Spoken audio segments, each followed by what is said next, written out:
నమస్తే. Welcome to మాగ్నా TV. నేను Aditya. Pithapuram వర్మకి MLC విషయంలో టీడీపీ మొండి చేయి చూపించింది అనడంలో ఎలాంటి అతిశయోక్తి లేదు.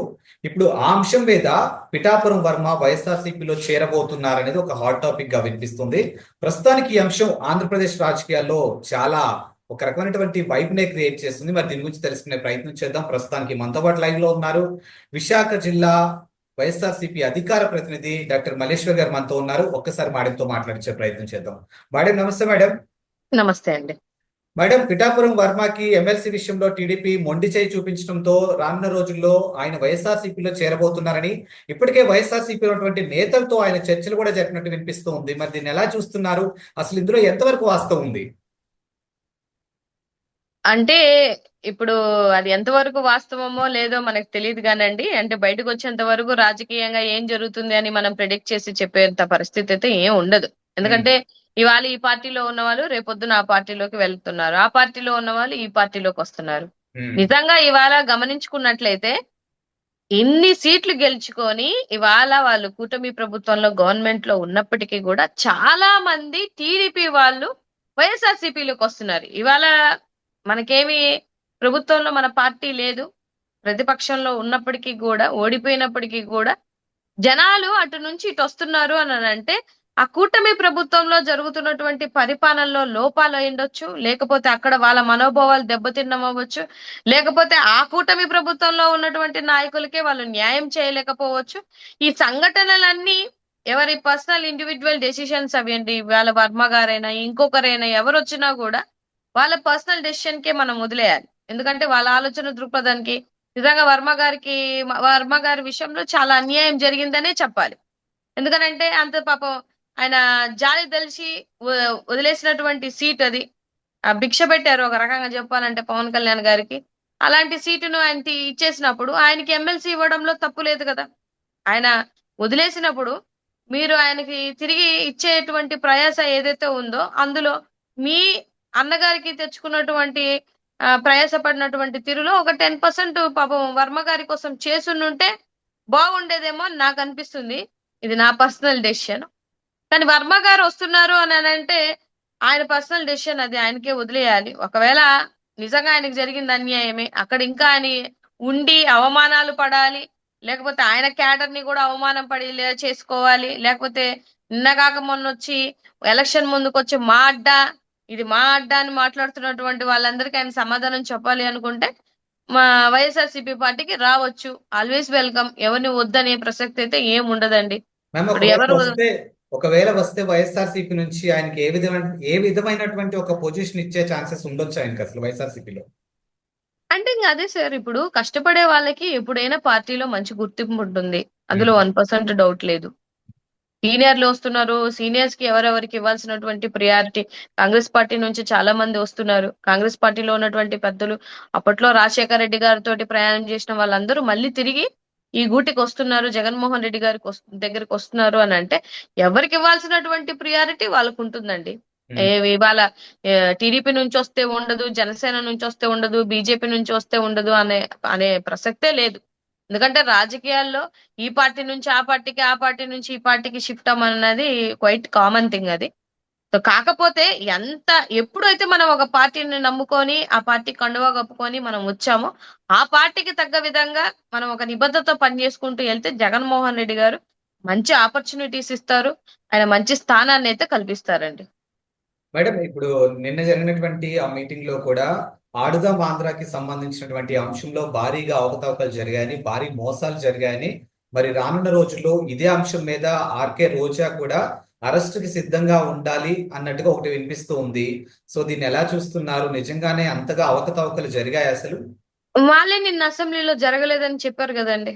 ఉమ్, వాళ్ళే నిన్న అసెంబ్లీలో ఏం అవకతవకలు ఏం జరగలేదు అని చెప్పడం జరిగింది. అంటే వాళ్ళే అబద్ధాలు ఆడిస్తారు. 14 లక్షల కోట్లు అప్పు అని చెప్పి వచ్చారు. ఇవాళ అసెంబ్లీలో బడ్జెట్ లో పెట్టినటువంటి అప్పులు ఎన్ని ఉన్నాయి?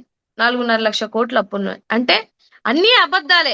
వీళ్ళ అబద్ధాలు మా నోటి మాటలు వేరు, లెక్కల్లో చూపించడం వేరు, బడ్జెట్ లో పెట్టడం వేరు. మనం ఎన్ని మాటలు చెప్పేసి ఏదో కళ్ళబొల్లి మాటలు చెప్పేశాము, లేకపోతే 30,000 మంది ఆడవాళ్ళు తప్పిపోయారు అని చెప్పారు. 30,000 మంది ఆడవాళ్ళు తప్పిపోయారు అన్నప్పుడు ఇవాళ వచ్చినటువంటి 10 నెలల్లో మీరు రాష్ట్ర ప్రభుత్వంలో ఆడవాళ్ళ మీద జరిగినటువంటి అగత్యాలు సాక్షాత్తు అసెంబ్లీలో మన హోమ్ మినిస్టర్ గారు చెప్పింది ఏంటంటే 16,800 16,800 ఈ 10 నెలల్లో జరిగినటువంటి అగత్యాలు మీ లెక్కలే కదా అవి. అంటే తెలిసి అవి ఇప్పుడు ఎంతమంది కేసులు పెడుతుంటే తీసుకుంటున్నారు సార్? తీసుకోవట్లేదు కదా చాలా చాలా ప్లేస్లలో.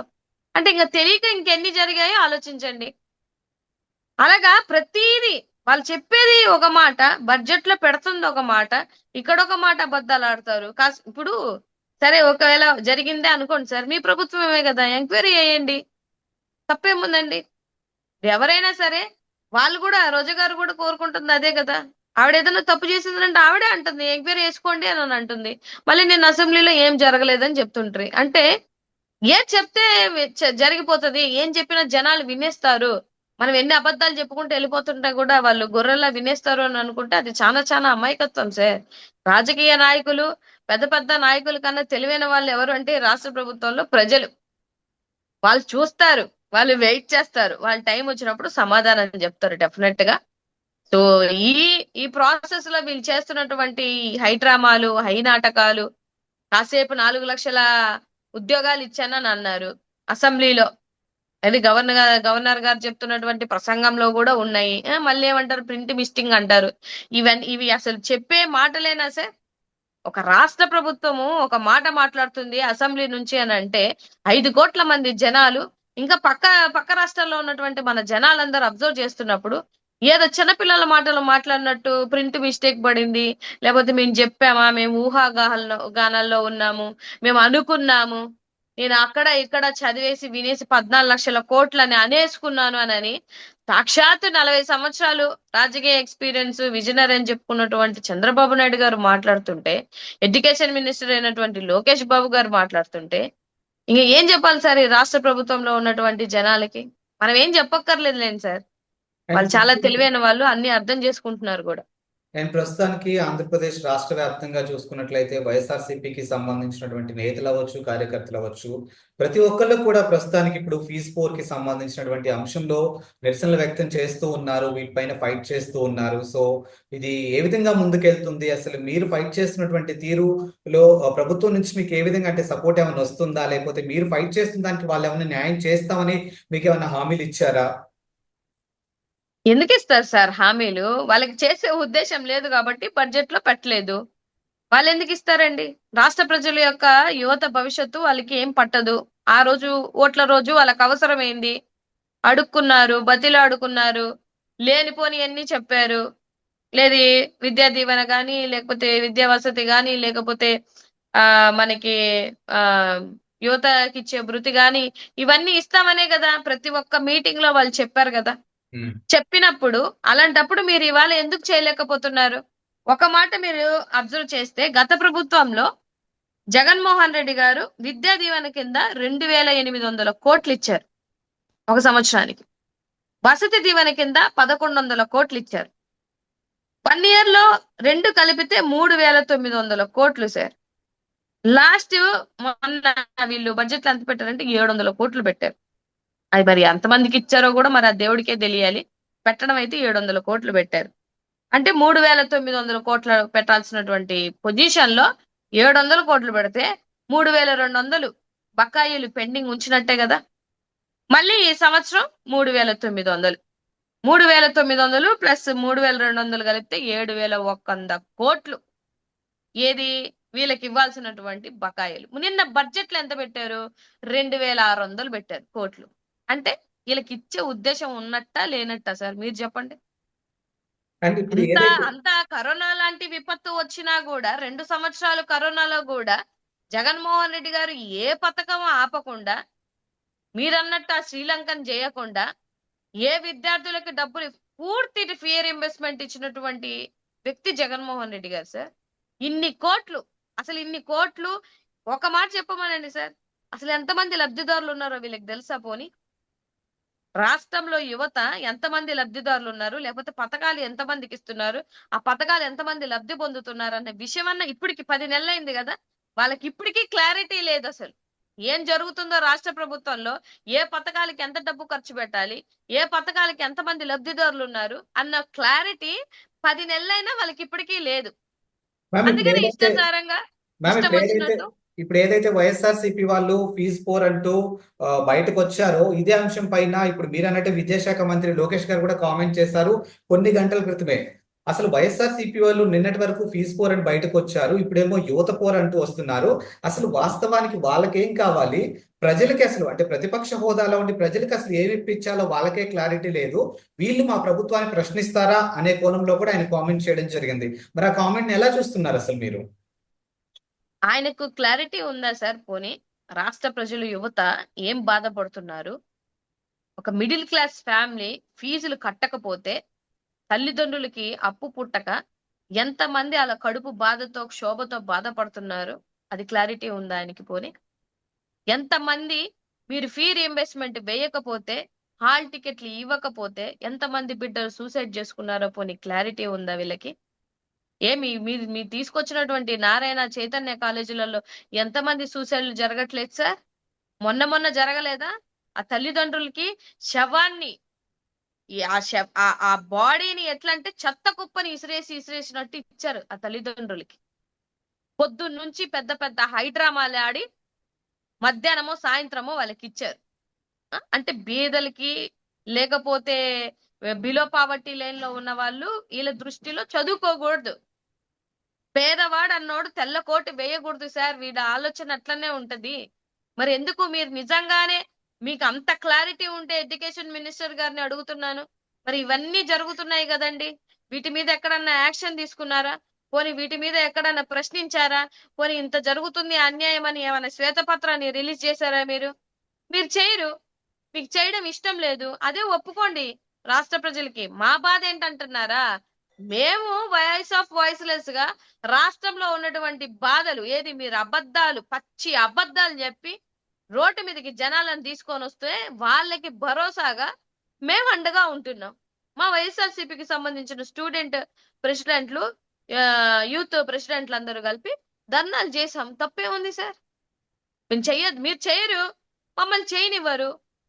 లాస్ట్ టైం కూడా రైతు భరోసా కోసం జగన్మోహన్ రెడ్డి గారు బయటకు వచ్చి ధర్నా చేసి ఎంత చేసిన తర్వాతనే కదా మీరు సెంట్రల్ మినిస్టర్ కి లెటర్ రాశారు. ముందు రాయొచ్చు కదా మరి. మీకు అంత ప్రజ్ఞానశీలులు మీరు. మీ కూటమిలోనే ఉంది ఎన్డీఏ ప్రభుత్వం. మరి ముందు రాయొచ్చు కదా సెంట్రల్ మినిస్టర్ కి లెటర్. ఎప్పుడైతే జగన్మోహన్ రెడ్డి గారు రోడ్డు మీదకి వచ్చారో అప్పుడు చచ్చినట్టుగా లెటర్ రాశారు వీళ్ళు.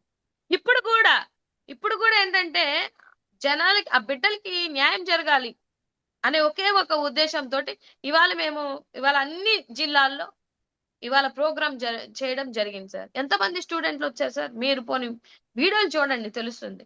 మేం చేయలేదు కదా, మా కండువాలు కప్పుకొని మేము క్యాడర్ కొంతమంది ఉన్నప్పటికీ కూడా స్టూడెంట్స్ ఎంతమంది వచ్చారు సార్? వాళ్ళకి అన్యాయం జరగకపోతే ఎందుకు వస్తారు సార్? ఏమో కాలేజ్ కి సంబంధించిన స్టూడెంట్స్ అందరూ వచ్చారు.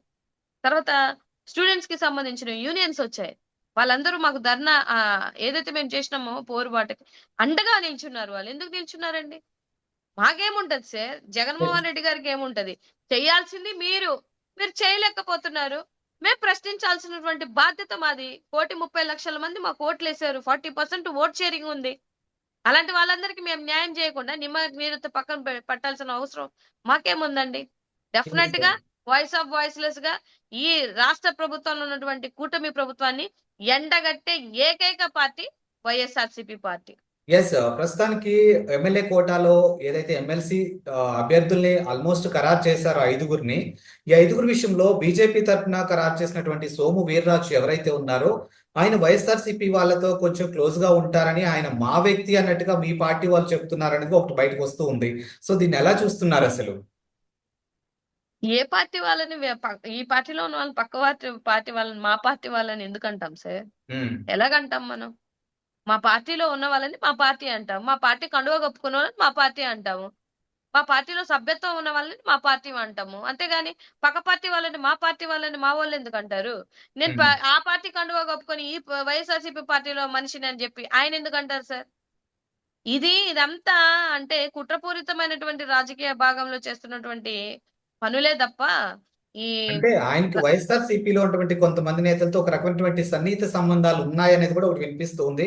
బట్ సార్ అదొక సన్నిహిత స్పెక్యులేషన్ మాత్రమే చూడొచ్చు. సంబంధాలు కాదు సార్, సన్నిహిత సంబంధాలు అన్ని పార్టీలో ఉన్న వాళ్ళకి అందరికీ ఉంటది. ఉమ్, అది నాట్ ఓన్లీ సోమవీరాజు గారు కాదు, అందరూ ఉంటది. ఇప్పుడు ఒక పెళ్లికి వెళ్తాం సార్, ఈ సీఎం ఆ సీఎం ఎదురు పడితే ఎక్స్ సీఎం ఇప్పుడున్న ప్రెసెంట్ సీఎం కనిపిస్తే మొహాలు నవ్వుకోరా? నవ్వుకుంటారు. అసెంబ్లీలో కనిపించినప్పుడు ఇద్దరు షేక్ హ్యాండ్లు ఇచ్చుకోలేదా? ఎస్. లేకపోతే ఈ పార్టీ వాళ్ళు ఆ పార్టీ వాళ్ళు కలిస్తే కలుసుకోమా, నవ్వుకోమా? అంటే అది మినిమం కర్టసీ. ఒక చోటికి వెళ్ళినప్పుడు ఒక పదవుల్లో ఉన్న వాళ్ళు కనిపించినా లేదా పక్క పార్టీ వాళ్ళు కనిపించినా నవ్వుకుంటాం, మాట్లాడుకుంటాం. రాజకీయాలు వేరు, పర్సనల్ రిలేషన్స్ వేరు. ఉమ్. ఇప్పుడు ఆ పార్టీలో ఉన్నామని ఇంకే పార్టీ వాళ్ళతో మాట్లాడకూడదని రూల్స్ ఏమి ఉండవు కదా సార్. మనం రాజకీయబద్ధంగా రాజకీయం చేసుకొని పోతున్నప్పుడు ఇలాంటివన్నీ ఇవన్నీ ఇవన్నీ ఏంటంటే చిన్న చిన్న ఏమంటారు బ్లేమ్ చేసే మాటలు తప్పితే సార్ వేరే ఏం కాదు. ఆయన ఆ ఎస్. పార్టీకి సంబంధించినటువంటి వ్యక్తి. బీజేపీ పార్టీ కండువా కప్పుకొని ఉంటారు ఆయన. మేము వైఎస్ఆర్సీపీకి సంబంధించిన వాళ్ళము. మేమెందుకు ఆయన్ని మా పార్టీ వాళ్ళని అంటాం సార్. ఎస్. ఇదే ఫీజ్ 4 కి సంబంధించి ఎలాంటి అప్డేట్ వచ్చినా కూడా డెఫినెట్ గా మళ్ళీ మీతో లైవ్ లో జాయిన్ అవుతాం. And thank you ma'am, thank you so much. Thank you అండి.